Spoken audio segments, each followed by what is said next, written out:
cioè, sicuramente noi adesso siamo una squadra, insomma, l'abbiamo rinforzata a dicembre.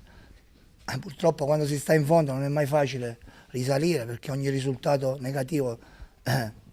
diventa un risultato poi difficilmente da recuperare anche dal punto di vista psicologico, ma l'abbiamo preparata bene questa gara, siamo venuti qua con personalità, l'abbiamo giocata benissimo su un campo difficile come quello di Chieti, con una squadra che è seconda in classifica, a 3 punti dalla prima e quindi ha tutti i numeri per poter fare bene, ma noi ci siamo arrivati nel modo giusto, probabilmente meritavamo anche qualcosa in più,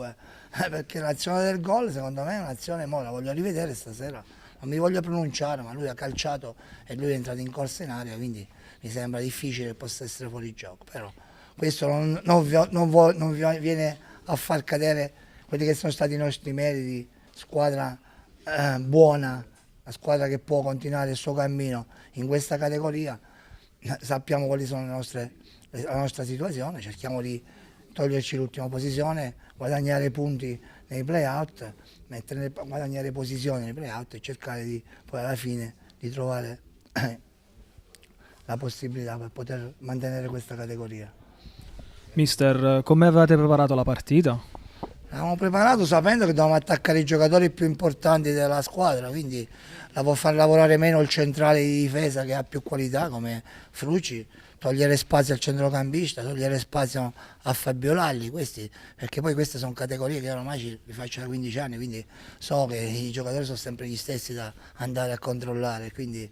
io controllo i giocatori importanti e so che se controlli i giocatori importanti ho tolto già metà delle possibilità alla squadra avversaria.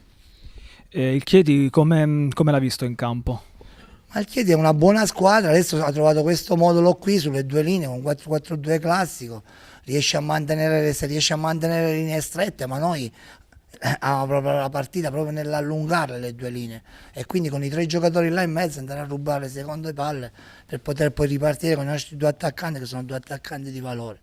L'abbiamo fatto bene, ci siamo riusciti, qualche volta ci siamo avvicinati al gol, al primo tempo con Orta che ha fatto una grossa parata il portiere, la seconda abbiamo fatto gol, cioè, poi non è che viene a chiedere e poi ti possono capitare 15 occasioni, cioè se ne capitano quelle 4-5 e quelle 4-5 devi centrare il risultato, insomma. Morelli ha pescato un bellissimo jolly. Normale, questo ragazzo è un ragazzo che ha qualità, è un 96, è un ragazzo che viene dal Pescara, gli ho detto sempre di, anche se ha davanti 2 giocatori importanti come Andrea e Mario Orta, però